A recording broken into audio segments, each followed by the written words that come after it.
very much for joining me. It's great to see you.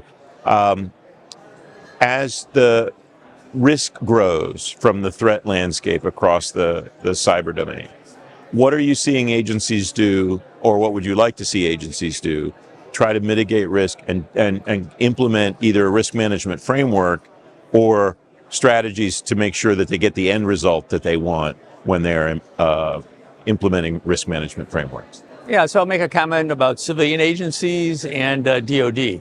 I'll echo Jen Easterly from DHS CISA, where she says secure by design. But that's a long-term challenge. That's years and decades to get everything designed securely. In the short term, it's implementing zero trust architectures. And I would point to DoD there, who's shown some great leadership.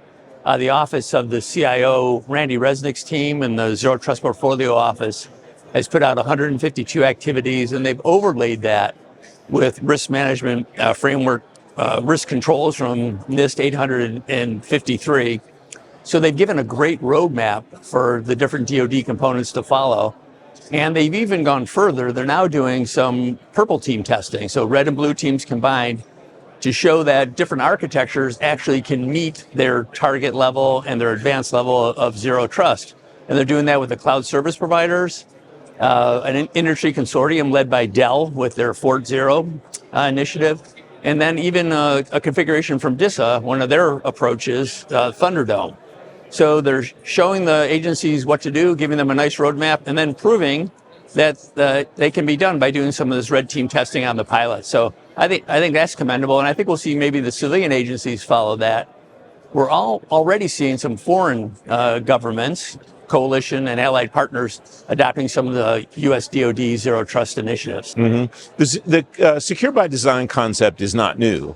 Why do you think that's gotten such an emphasis over the last 2-3 years in particular? It's been around for a long time. Well, it's a response to the threat. We've had some serious breaches, as you know, and Jen Easterly and CISA have taken a leadership position saying that we can't get every company to patch, because some are resource poor, right? They just can't keep up. So can we get the software developers to develop secure software for everyone who adopts it? So it's a different approach, and it's taken leadership. They've asked for voluntary compliance now, with signing up to the pledge for secure by design. And I think eventually we might see that get codified in law and regulation. Has the huge move to the cloud that the federal government's undertaken made that effort easier or harder, or is it neutral to trying to get to that secure by design concept more broadly that you just talked about? Yeah, I think it makes it more challenging, because if you're a CIO or a CISO of a department or agency, you want to have the same visibility into what's going on in your network when it's a hybrid multi-cloud environment as you had in the old traditional on-premise environment. And that's challenging because you're going to have a lot of different vendors. You've got your physical network, you've got your virtualized environment, and that extends out into the cloud. And almost everybody wants a multi-cloud environment. So you increase your attack surface, you have more technology components involved, yet you still want to be able to have a deep observability and visibility, just like you had in the old days when you only had to worry about on-premise. But now you've got a virtualized environment and multiple cloud providers. And the cloud providers have a shared responsibility with the agency, but they don't have a shared responsibility with the other cloud providers or the on-premise environment. So you need some enabling technology to allow you to have all the visibility you need, so you know what's happening in your environment, so you can spot anomalous behavior, so you can investigate and make sure that's not a breach, or if it is a breach, you can halt it before serious damage is done. And I imagine you either need, or I'm sure want, that connective tissue to be as simple as possible, because it sounds like, to an outside observer, what you're introducing is a lot of complexity into that architecture. Right. So by definition, a hybrid multi-cloud environment is going to be complex. And if you're shifting workloads around, that adds more complexity. So you're right. You want to be able to simplify that environment, because if you can manage it, simple is better. You got sophisticated attacks, but if you can have simple defenses that you can implement and keep up to date, you're going to be much better off. Mm-hmm.